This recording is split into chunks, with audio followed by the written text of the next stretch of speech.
Hello, everyone, and good afternoon to you, and good morning if you're listening it from the other part of the world.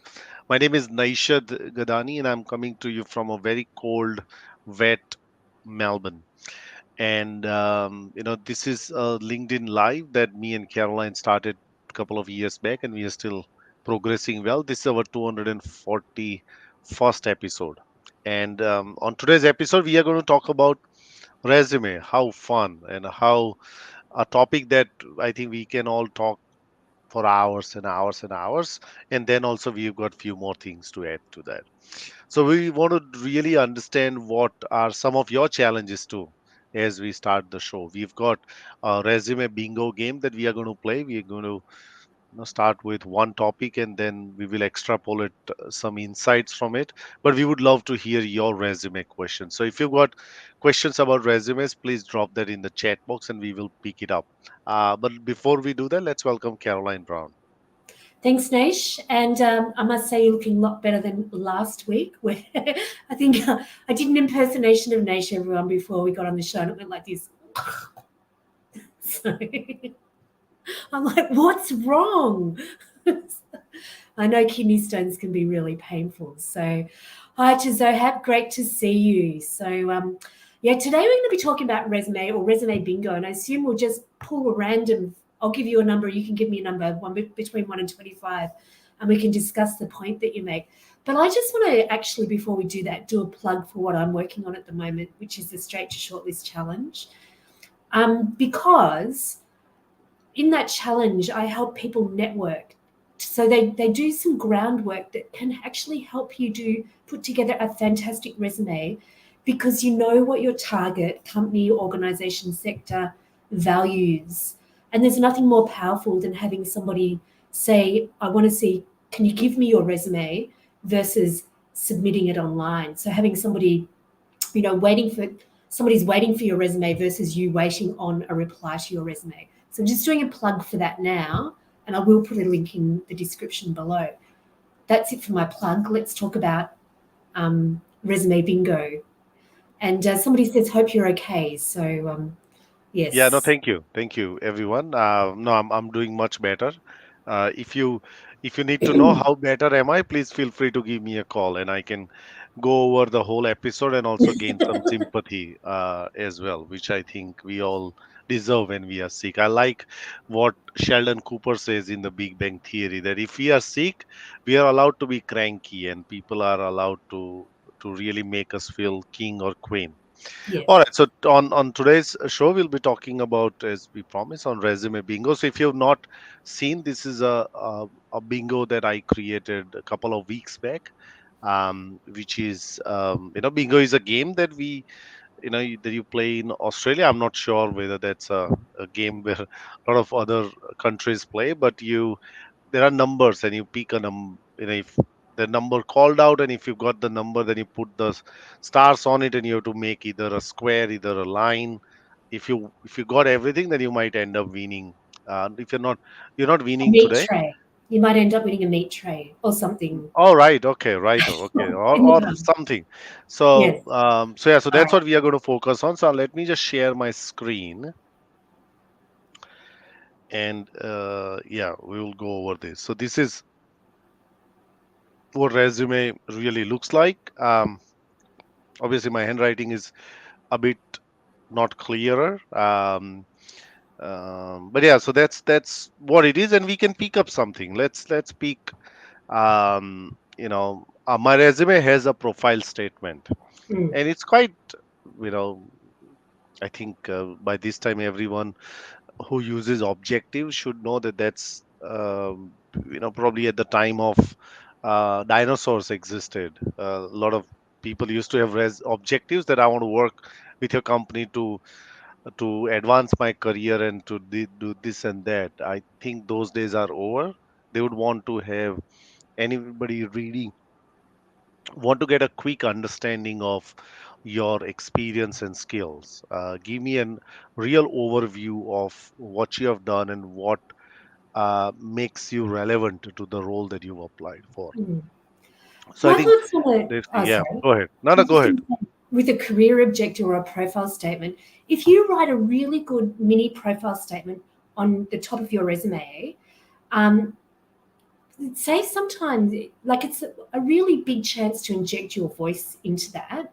And sometimes it can mean that, like, the recruiter doesn't need to read anything else. And I've seen people write really boring profile statements that just look like they've copied and pasted it off the internet. Like, I'm a good team player, I like, but who also enjoys working alone. I've got good communication skills, blah, blah, blah. So, sometimes this is an opportunity to have a little bit of a story about how you came to do what you did. Like, what was the turning point in your career that turned you towards this career? And in that profile statement, I tend to also include how you can add value to your desired role. So the profile tends to be written around what it is that you want to go for. You know, how you came to choose that career is often very interesting.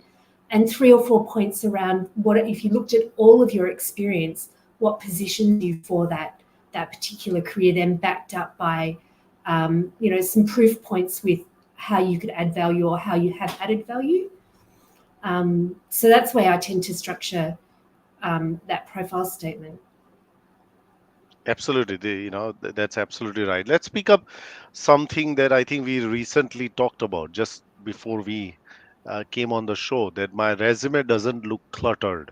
Mm, And I think that's it might sound very simple, but a lot of the resumes that I have seen, and KB you have seen too, is seems very busy, not just in mm, terms of the fonts being used, but also the structure of that, and whether the resume really flows and makes really sense of mm, that, and also the visual appeal of the mm, resume. Sometimes you see the resume where you've got fonts. Sometimes there are 14, 12 different mm, sizes, different color fonts being used, and then they are not aligned. Sometimes they go too wide, sometimes they are too narrow. So it's all these things really makes a difference. Obviously, in mm, the world of the bots and the applicant terrorizing, sorry, applicant tracking systems,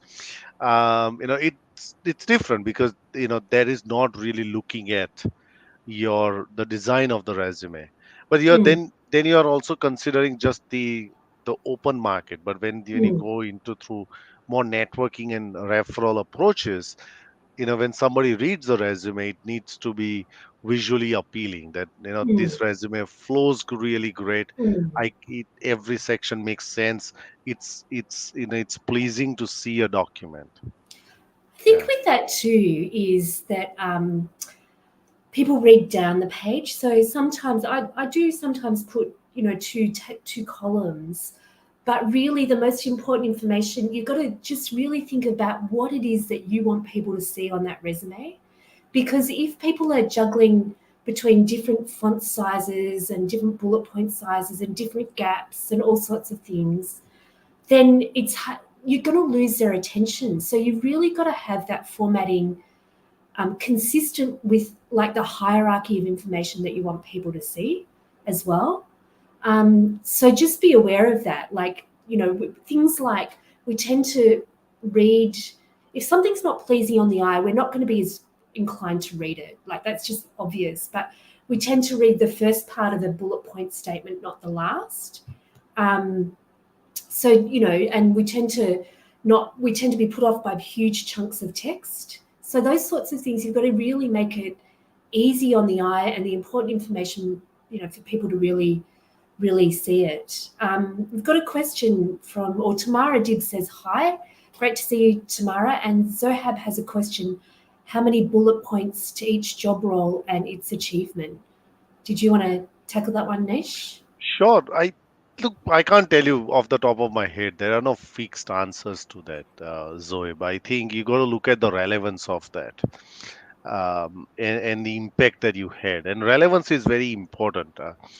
I remember when I changed my career from sales engineering to employment consulting role, I did not focus too much of my sales consulting role, sales engineer role to get ahead, because they would not be interested in how many how much business did I create, because role wasn't aimed at it, the next role. So you have to look at the relevance of the role and what you have done, which is more meaningful to that employer or hiring manager to decide that whether you are a great fit for the role or not.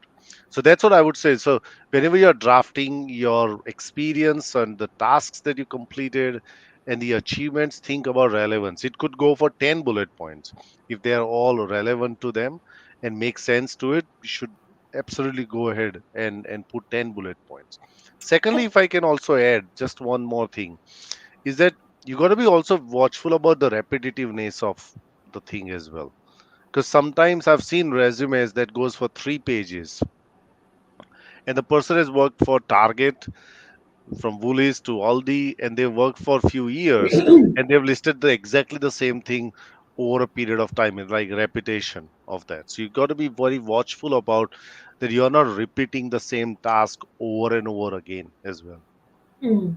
Yeah, I think it's as much as you need to have and no more, because again, you don't want to overwhelm people. If you've got like, I also think you can think about what it looks like thematically, right? So you might, instead of overwhelming somebody with 10 bullet points, because remember they'll glance, you can break that up with little subheadings. You know, it might be, say that you're um, a change manager who's done project management and communication, like you've got three themes of your resume.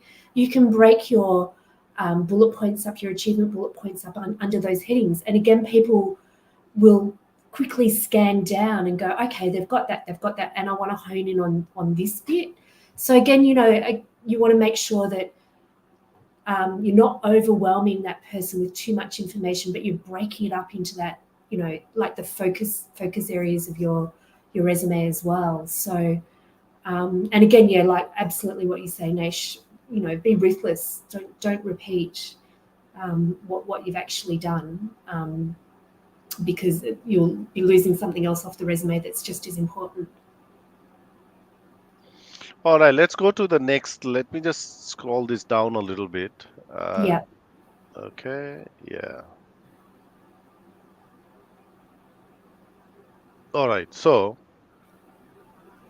what I have next one is that yeah, I've explained employment gaps in the resume. That's a big one for many people, and especially people who are returning to work after illness, after travel, after raising family.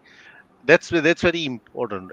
Explaining employment gaps in the resume. So few things is that don't try to hide it. That's number one. It's so easy to figure out that someone has an employment gap. If the employment gap is 6 months, I don't think so in this market people would worry about that too much. If that's more than a year or a couple of years, I think that's where you got to be very careful about. So there's one way that I try to tackle that, is that I create after the skills section, after the education, if you're looking at a very entry level role, then I create a career chronology, give people a sense of what you have done. So a lot of the time, people have done travel or study or they've raised families. So I'll create that into one section, that raised family to travel to volunteering, and put the whole employment gap there. So what's the from the last job to currently, how many years that you've spent into that. So that gives people a real overview of that employment gap. And then in the next section, in the experience section, I can explain it a little bit more. That it was a career sabbatical. What did I do during the career sabbatical? Whether I've volunteered, whether I've traveled, whether I've looked after family or someone's an immediate family member. What did I do into that? I don't have to go into a lot of details of what exactly, but just to give a reader a confidence that you are not hiding anything and you are being clear and open and honest about what you have done over there. That's my take on explaining the employment gaps on the resume. KB? Yeah, it's a funny thing because you know you hear from recruiters like, okay, were you in prison in that time? Like, have you been arrested for drug smuggling? Um, like some of it is ridiculous. And I think that we all have breaks and changes and U-turns in our career. And yeah, people do want to know what you've done during that time, but they will take their cue from that, from you. And so, um, in every experience that you have something that you've gained from that experience. Whether it's, just a refresh and recharge and re-inspire, or whatever, it's all important, as part of you really being repositioned to do something fantastic now. So I wouldn't be embarrassed about gaps. If you haven't done volunteer work, you haven't done, we have this big cult of busy, busy, busy, but sometimes, um, stopping and reflecting is important career work as well. So whatever you've done, be proud of that break and think about what purpose that it served for you as well.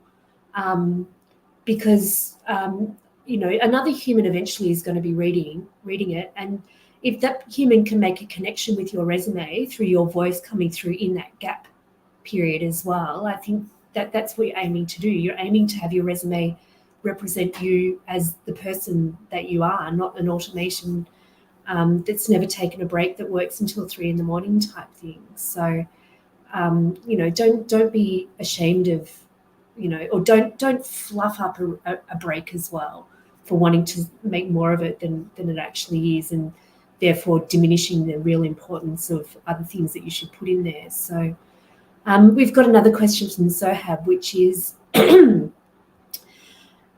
when you change your job role, how do you create new relevance to your new job, as it requires some serious brainstorming as well?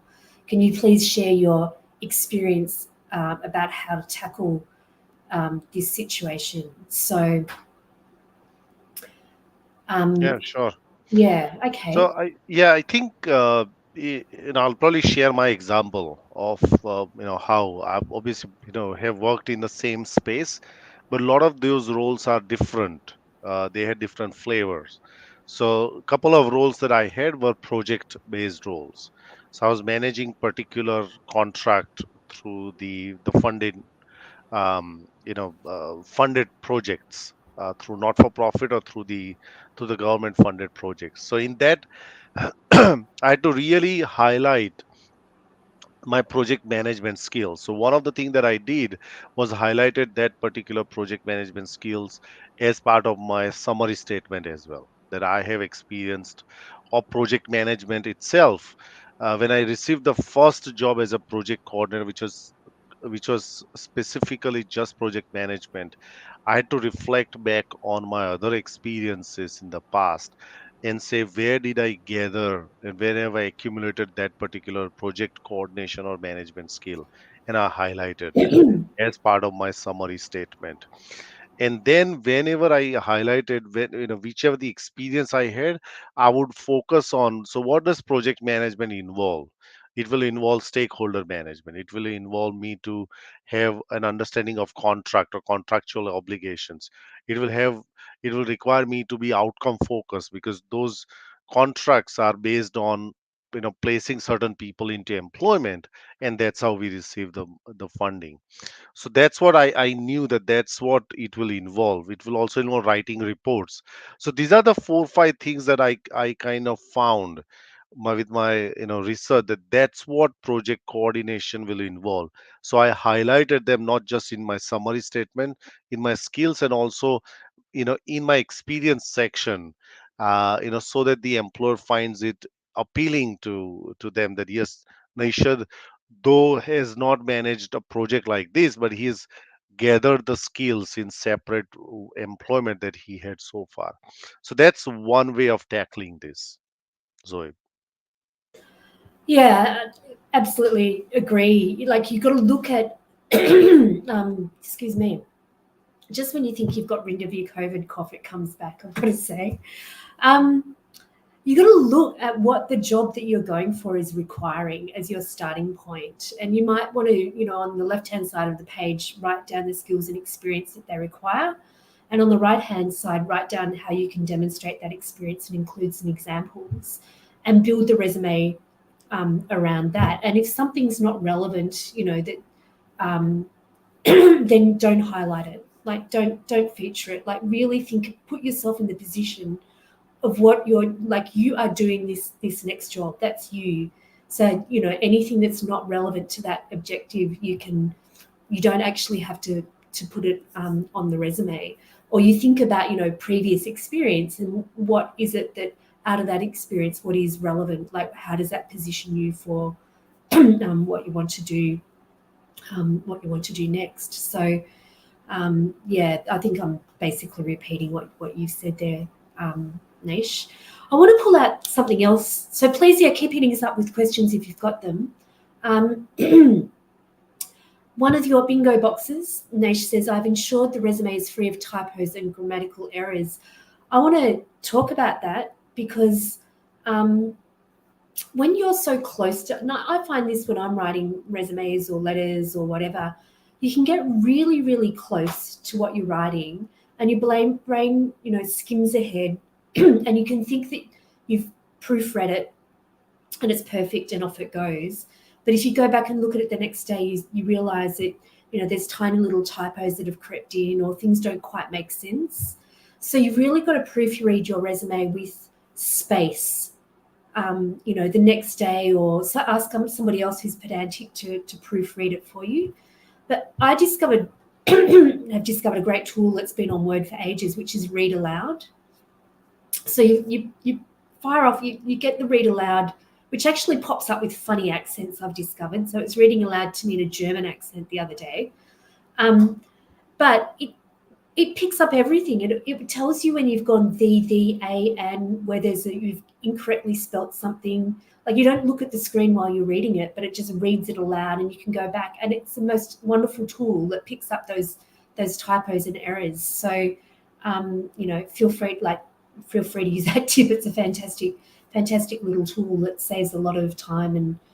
And for those people that will actually eliminate your resume based on a typo. So, yeah.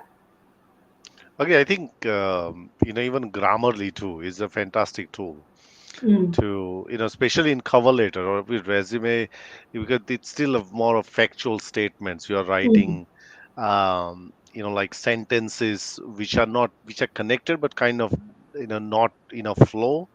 mm, But cover letter, especially when you're writing it, you need a certain flow. You're kind of following a kind of method in writing that, and I think that's where, or even any response to key selection criteria and things like that. mm, Even Grammarly too is a fantastic tool for mm, you to really find things which and changes words. Sometimes even change a particular word gives you mm, so much confidence. Rather than like you say, managed a project is one way of saying it, but you could say oversaw project delivery or something. Now that's a very powerful action verb, and that's what I think can talk about the next one, which is the mm, action verbs. Now mm, obviously there are two school of thoughts. One is that the in the current role that you don't put action, no, you still put action verb but in the present tense rather than the past tense, like managed versus manage. um, but I would always go with the past tense somehow. And I would, there are heaps of, you can go to Google and put in action verbs, and you can find heaps of action verbs as mm. well. I think But I think finding it's the it's a right fair word. idea. Yeah. I think, yeah, there's heaps and heaps and heaps of resources on action words. The idea, like, the thing is about it is that you want your people make the mistake of either putting too little or overblowing stuff, right? Based on words versus actually being able to say just what you did more precisely. So, um, I'll just use a really exaggerated example, but say, for example, you serve burgers at Macca's, right? You don't write facilitated customer interactions, um, customer centric environment, um, blah blah blah. Like that's just not what you're doing. You're serving. you are serving burgers at Macca's, right? The interesting thing about that is that you've worked in a fast-paced environment, that you can actually meet delivery, the KPIs that they have, that you've been promoted based on your customer service skills into a leadership role. Like, so you've really, I think, you've got to do the kind of reflection on yourself and what you're actually doing to be able to pick the right word that actually describes it. And that's where, if you have your story, like if you write your achievements as a story, you then can actually better, which is, situation, task, action, result, for something like, if you say promoted to a team leadership role, what's behind that promotion? And then that helps you find the right word or the right descriptions to put in for what you actually did, because that's much more powerful than, and much more a reflection of you than an overblown, use, picking out 4 or 5 words from a thesaurus that don't really mean, that don't say what you actually did. And I think, people underestimate that, the value of doing that. Absolutely. And there's another thing that we've said here, that my resume doesn't have unsubstantiated claims of Mm, greatness as well. So you got to be very watchful about, what do you portray in terms of your accomplishment. mm, Sometimes when at the same time, it's the other way is also true, that don't be, don't undersell as well yourself. And also give people a bit of context about, about your accomplishment. The reason being that sometimes, and because of my work with overseas migrants, I've seen that people, forget to translate that into Australian dollars or US dollars sometimes. Secondly, is that they may have won an award, but they don't give a particular context of what that award really meant, how were they selected, and what was the, why they were selected. So just writing that I won employee of the quarter award doesn't really mean anything unless you have given a context that, it's a 1,000 people company, and that was based on my work that I've done with such and such client. So give people a context of the achievement rather than just writing the achievement, because it otherwise loses the real impact that you want to make. Now you must be proud of that particular achievement, and but you got to give people that context of that, otherwise that will not be seen as a great achievement. mm. Got a question from Tamara. How many years back should a resume be? I had a resume professional do mine, and he went back as far as the 1990s. Well, yeah, that's really interesting, isn't it? Because um, you want to look at what's, like, you don't want a 10-page resume that is overwhelming, that nobody's going to look at beyond page 3 or even page 2. So I I tend to focus on relevance, right? Hmm. So something that you've done in the 1990s, you may have surpassed that since, in terms of your, you will have surpassed that since in terms of your experience.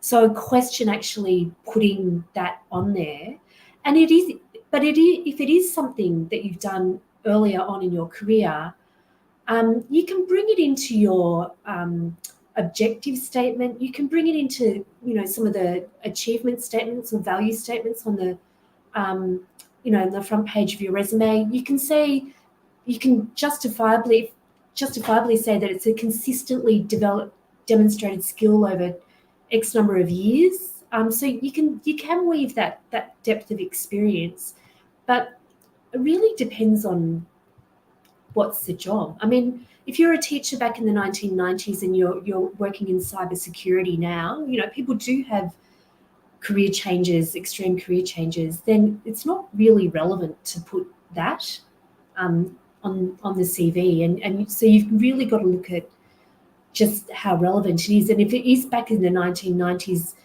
I would find a way to reference that on the front page versus expand, devoting that much space on a resume for the experience back that far.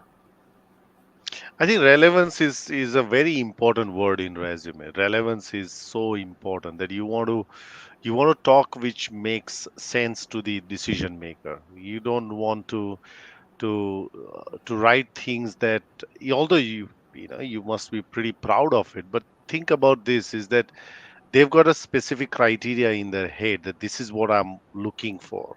You might have won a Nobel Peace Prize, I say, right? But if you're applying for a commercial lawyer position, don't mention it because it's not going to make sense to them, right? So you want to talk relevant things to the employer. Now, how much far can you go? In fact, there is one something that is in a bingo card. My resume doesn't go too far in the experience. So my rule of thumb is that I'll go for 10 to 20, 12 years of experience, unless there is an experience that you have had which is in 2000 to 2005, which is still relevant in this situation. You definitely want to go that far. uh, because why? Because I think the way of working has changed. The way tools have been designed, especially whichever part of the workforce you are in, the technology must have impacted in one or the other shape or form.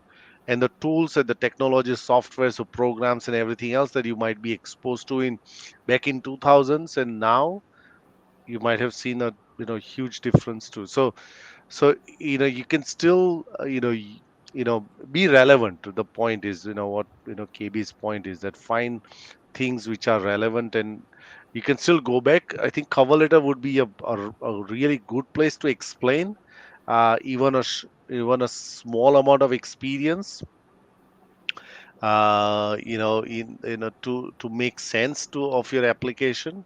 But yeah, to 10 to 12 years is my rule of thumb. I think it's a pretty good rule of thumb. Yeah.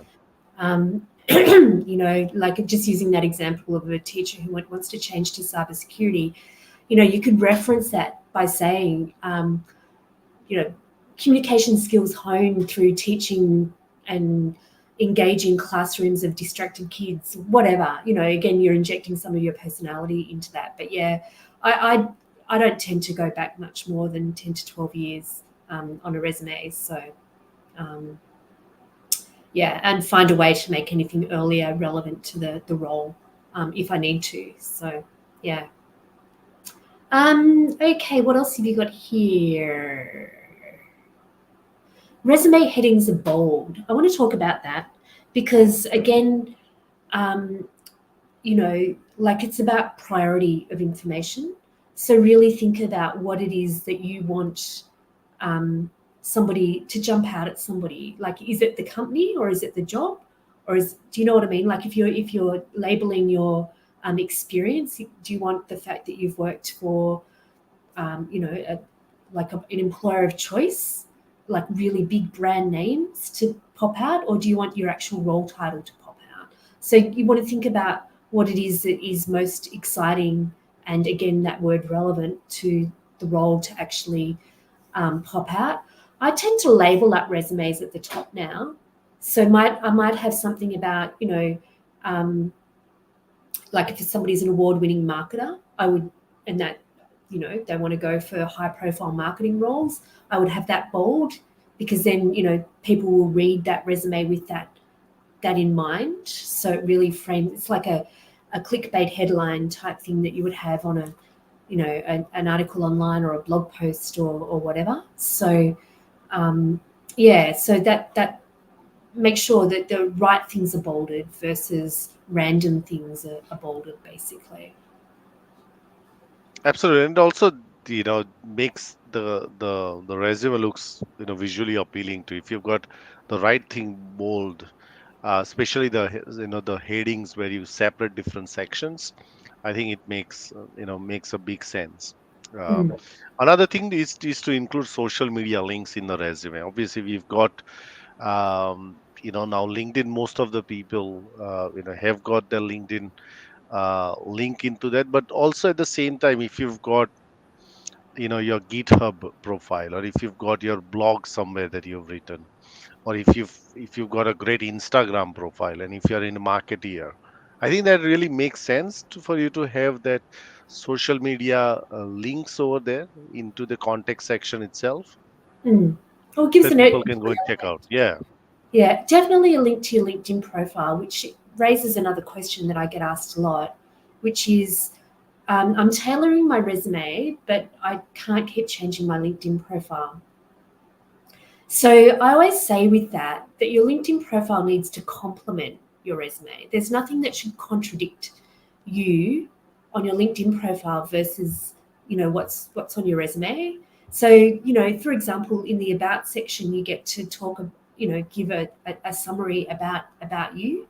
That should be fairly consistent or consistent with what you've got in your um, what people will see on your resume.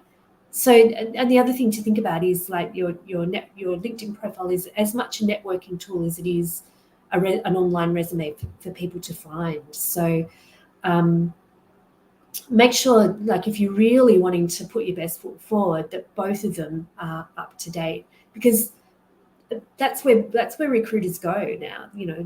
If you're a serious candidate for the role, they'll go and check out your LinkedIn profile or whatever link you've got to your social media. Or if you're down the track and they're doing backgrounds on you, they're going to see if you've got a Twitter profile, like a Twitter, your Twitter handle, that you're on Twitter or that you're on Instagram or that you're on TikTok or wherever. So, you might want to go and do a cleanup of what you've got on there. Um, Particularly, if there's anything that's, not quite savory, for example. So, yeah. Now let's talk about this one. I think we are coming to an end. We'll take one in a KB. One of the things that we obviously get asked is, how do I tailor my resume to every application? Because that's Yeah. a big one. Because it's so easy for us to say, right? Tailor your application towards every role. But what are the sections that one should focus on when tailoring the resume? Yeah, well, you know, it always goes back to the work that you do up front in developing your resume. And I think don't ever, ever, ever skimp on that, because your resume, putting together your resume is like a gift that you can give to yourself. Like and working with professionals as well, um, is like you're getting all of you out on the table, and then you're pulling the bits out that, like, the consistent themes. So ideally, like with a resume, there's a master copy that has, which is your story, and there might be two or three key roles there, that so you really, if you've done that work properly, you're not poking your resume out to everything, because that's not what's going to be aligned with your strengths and your skills and your preferences and where you want to go.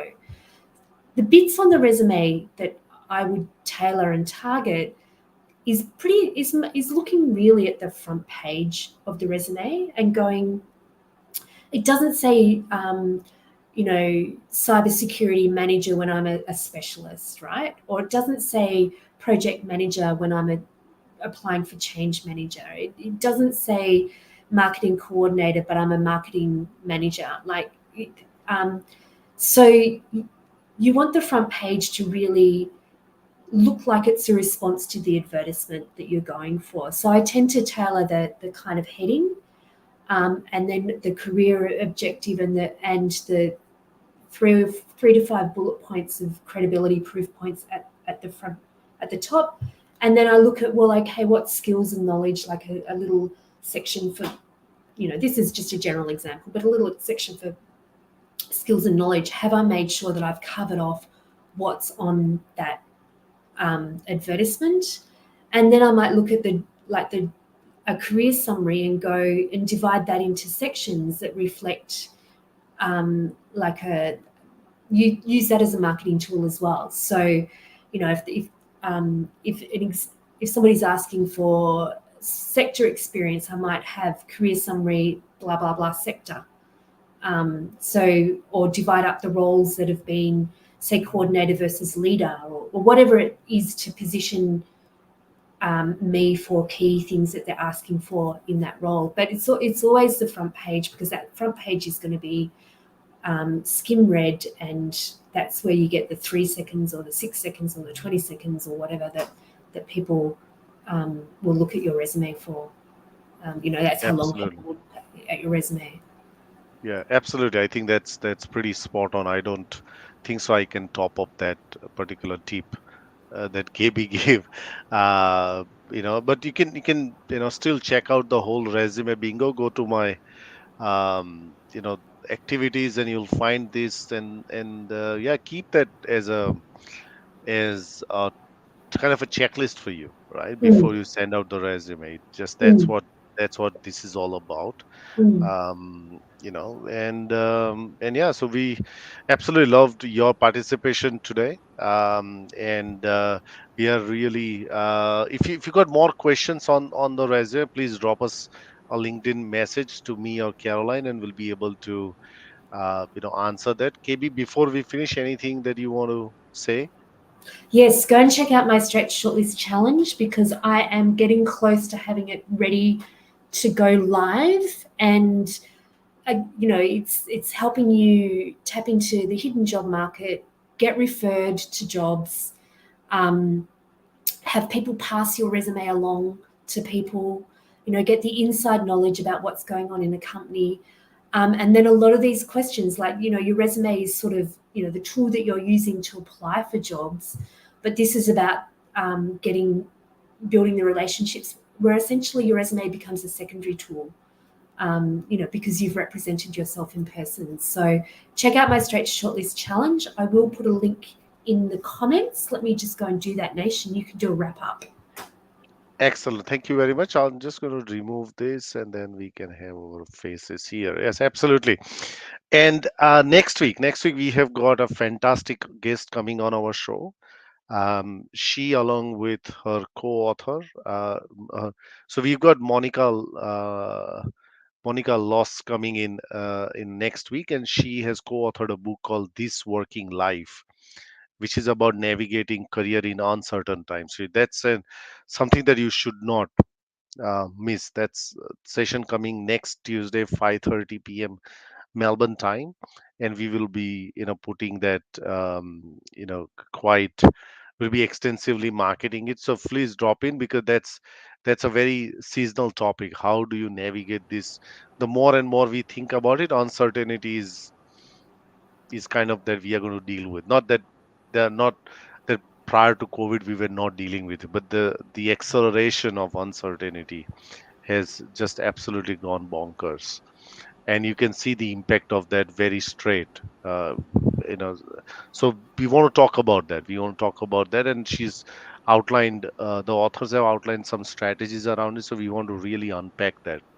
So that's the session for next Tuesday, and KB has put in the links there. So please go and check out the links as well. But we are looking forward to seeing you on next Tuesday at the same time, 5:30 p.m. Melbourne time. Until then, have a great rest of the week, and see you next week. Bye for Bye, now. everyone.